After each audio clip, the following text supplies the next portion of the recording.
All right, next I have Dr. Reverend and Pastor Barrister Mrs. Sunday Ochenjele. Are they in the house?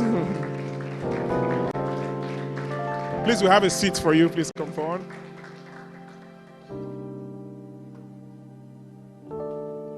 Praise the Lord. All right. Next, I would like to introduce someone who I consider as a brother to the celebrants, Mr. Etabuku Abihiri. We have a seat for you here, sir.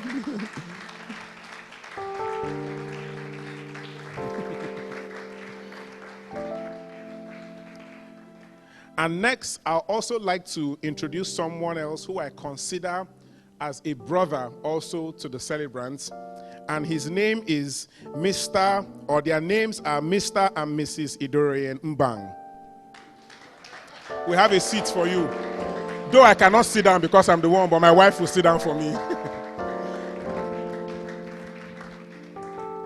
All right, and then we have Mr. Samuel Thomas. Can you identify, please, Mr. Samuel Thomas, so that the ushers can see you? Okay, he's coming back. All right. And then a round of applause for yourselves, for everyone else who has made it here, who has taken time to come out here. Please, a bigger round of applause for yourself to celebrate our brother and friend who is 50. And so if you are not yet 50 and you want to be 50, you better clap well. This is how you tap into things. Praise the Lord. All right, so why are we here? I'm sure we all, to a large extent, have an idea why we are here. And so briefly, I'm going to be explaining, in case you came with a guest or someone who does not know what we are doing here, why is this hall beautifully decorated? We are here to celebrate a brother, a friend, a father, a husband. There are many words I can use to describe him. But to me personally, before I go on, he's someone I consider an elder brother. You know those people who are closer to you than your very family themselves. That's how I consider him. And I'm sure he's a lot more to many of us here. And we are happy that God has kept him right from the very first day his mother brought him into this earth for 50 good years. In a nation like ours, it's really not easy to get to that age unless God's hand is upon you. And so God's hand is upon our brother, and God has kept him alive in good health. If you look at him, it doesn't even... Please stand up, let's see you, sir. He doesn't even look like 50. There are some 40-year-olds and 40-something here who I know have white hair. Praise the name of the Lord. And so we are here to celebrate a man of God, a special person. He's special to everyone here. If not, you won't be here. And so in a way, he's special to you. And so we're here to celebrate him at 50, and also the launching of a book he wrote, A Candle in the Dark, in honor of his father. And so once again, I would like us to rise and give a round of applause to our celebrants, and let's just celebrate them. Let's celebrate the goodness of God upon their life and upon his family. Let's give them a better round of applause.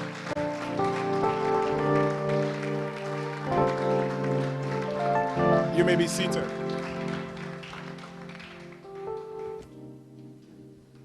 All right, so next on the agenda, we cannot open without the chairman giving an opening remarks.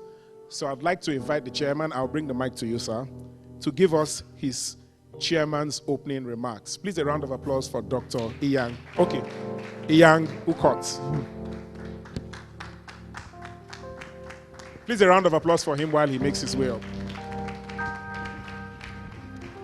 Praise the Lord. I am particularly pleased to be here today to honor my friend, Akaninyene Esiere. There's a wide age gap but he's my friend. The family is very dear to me. When I looked at the program, I found that you said I should give a chairman's opening remarks. And I found that there is a brief exhortation, and I was just thinking, which is supposed to be longer? I think the one that is supposed to be longer is the brief exhortation. And therefore, I've been struggling to make the chairman's opening remarks very, very short. And because of that, I've decided to synthesize what I would have loved to say using what I saw on the what do you call it, this one now? On the back what? On the drop what? Backdrop. Okay. I don't know the name. It's a public affairs thing. If I call it banner, I'll be wrong. It is not a poster, so I don't know what they call it. So I don't know the new name. Anyway, when I was seated there, I looked and I found a candle in the dark. And I started wondering, is he writing about himself? Or did he write about himself or about his father? So I was struggling now to synthesize my thoughts since I came in and said I didn't come with any speech. And I told him that I wanted the element of surprise. Many years ago, and for many years, I used to use candle in my house because in those days, not now that we have light, we didn't used to have light most times of the day, especially where I lived in Calabar. And therefore, having allergy problems, we had to use candle. And my mind quickly went back to so many years ago that we used to use candle in my family. I want you to imagine somebody who has children, and the only thing he can tolerate in his house is candle and gas cylinder and gas cooker. We can't use kerosene in my house at all. There'll be trouble. At least for 3 people in the house, I and 2 of my daughters. So looking back at the candle now, my mind goes back to something that has rectitude,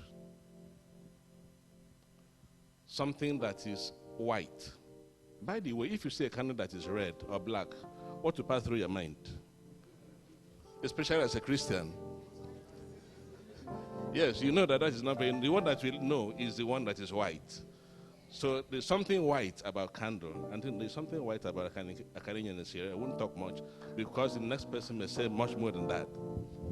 And I also find that a candle, like I said, has rectitude. That is, it stands straight. And there are very few people that I know who are more straight than Akaninyene Esiere. But then, this straightness is not standing straight like this, but standing vertically.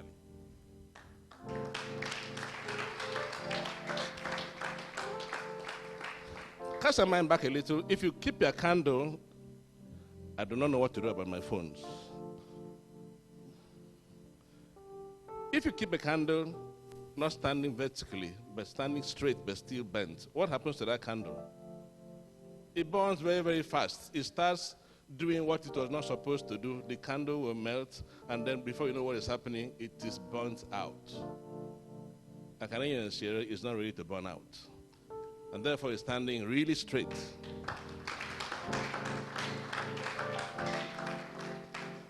The next thing you find about the candle is that it is not, when you put it, I think it used to be 8, if I can remember. I was too strong to remember whether it used to be 8 or 6. 6 in the pack. I think 8, yes. Sometimes you find that they are stuck together, but if you make a little effort, you separate the candle you want to use from the others. You will always separate Akaninyene Esiere from the crowd. And still, the next thing about the candle is that it has a core. Without the core, it is not a candle. And that rectitude of the candle actually has a lot to do with the rectitude of the core, which is a heart. I think it has a very pleasant heart. Let's thank God for that.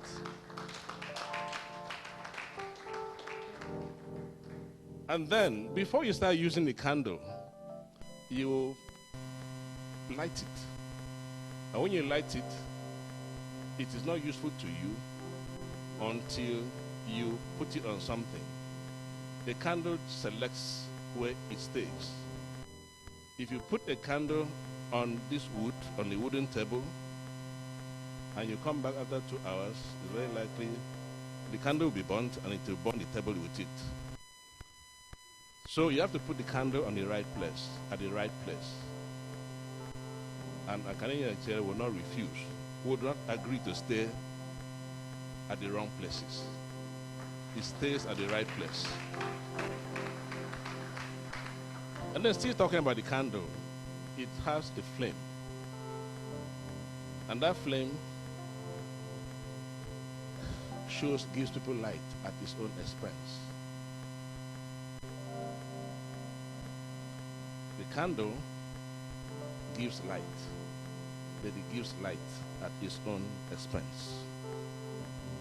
Akaninyene Esiere is willing to make a sacrifice to give light to other people. And finally, before I sit down, since I didn't come to make a speech, if I was given 1 hour, I will continue talking about him. Finally, a candle is not a car lamp. It's not your car headlight. The car headlight, you take it to wherever it wants to go. You don't carry candle around anyhow. It won't follow you around. It stays where you want it to stay. And then it gives light around those about him. You know, some people go around deceiving people. They go and make funny claims. But since the candle is where you are keeping it, and the people will know whether it is giving light or not, all those who know Akan know that he is light. And now going back to the book, I have not seen the book, I have not read it, but I have a very strong feeling that these things I'm describing about Akaninyene Esiere is an endowment, and it came from the person about whom that book is written. Thank you.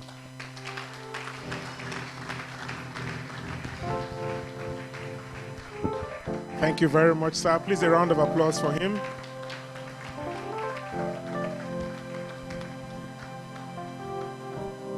All right, before I go into the next session,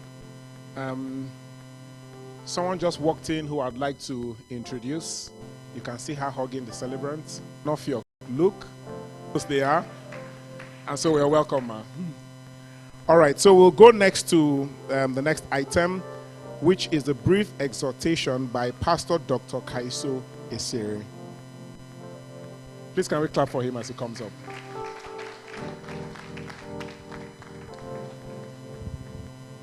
Praise the Lord. I want to say a big thank you to the chairman. He has made my job very, very, very simple. It's who happens to be my uncle, who happened to have been my uncle. And I cannot even talk about Akaninyene without saying a bit about my late uncle. I thank God that he was my uncle, an icon, a pace-setter, a torch bearer, a pathfinder, a man who had the fear of God in him, a man who had extreme intelligence, extreme, a man of peace. He was a voice.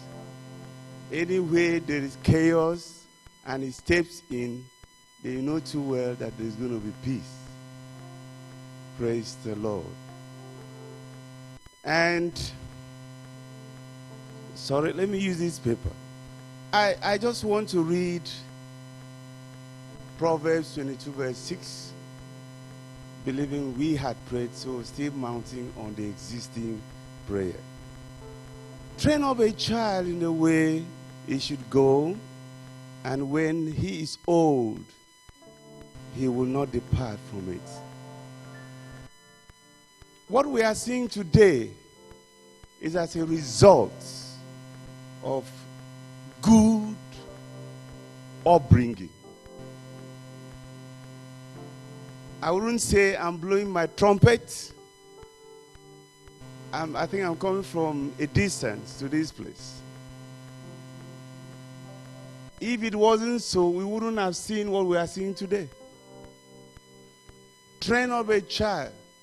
Train up. Don't train down your children. After you go home, think about what I'm going to say today. Because what you put into your children today is what will manifest tomorrow. Yes, there are few exceptions, but that's what you will see. This is as a result of good training. And I want to tell you, Akaninyene just had opportunity, of writing the book about his father. Any other siblings of Akaninyene, you may quote me wrong, would have done the same thing because of the character, they imbibe, because of the character injected into them by their parents. The father was a wonderful man, I said. The mother was also extremely wonderful, a God-fearing woman. So like I said, train up a child.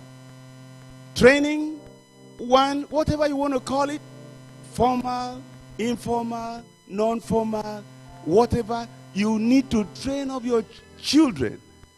You have that responsibility. You cannot be too busy to train your children. Because if you don't train them, there are people who are waiting to train them. If you don't train them, areas will train them. If you don't train them, they will train themselves. Maybe in a more negative way. One, he said, in the way that he should go. Naturally, a lot of people don't want to be trained in a particular way. One, there is a way that seemeth right unto a man, and the end thereof leads to death. But you need to train a child in the godly way he should go. You can't say that you don't have so much, you don't have time, so you allow your children to be trained by every Tom, Dick, and Harry. They need to be trained, and they need to be well trained, because your children are purely reflections of who you are.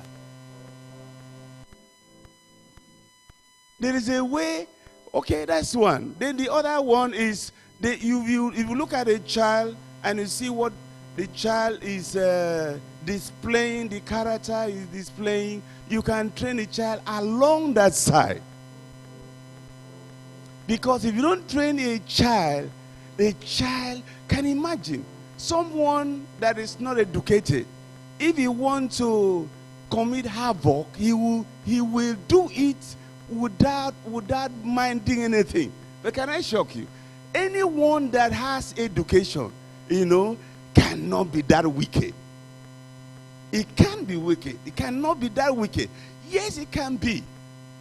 But it cannot be that wicked. Look at what is happening, the pipe, whatever, vocal, whatever. These are the results of lack of training. Train up your children if you want what we are seeing today to be what you will see. Because there's a voice, there are volumes of books that will be written after we had long gone in the way that they should go. And another thing I want to say, when he is old, I want to say, you don't wait to train a child when the child is old, because it's better to train a child than an adult. A child will be old. A child will reflect the things he's been taught. A child will begin to do the things he has been taught by the parents, and these are the effects of the things we are seeing today. Ladies and gentlemen, yes, I don't know what you expected at this point, to be the exhortation. But I just feel led in my spirit to say this, that training of a child is very, very important. 2, that there is a way a child needs to be trained. You may have given your child everything, but have you given him a training in the fear of the Lord? Because Jesus is the foundation. Jesus is the foundation. Praise the Lord.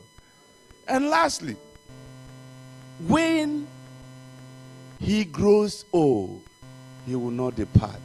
Like I said, there are a few exceptions that when people grow old, they will depart because they have a mind of their own, not to think whether to remain or to depart. But it's good to train up a child. It's good to train your children up in the fear of God, in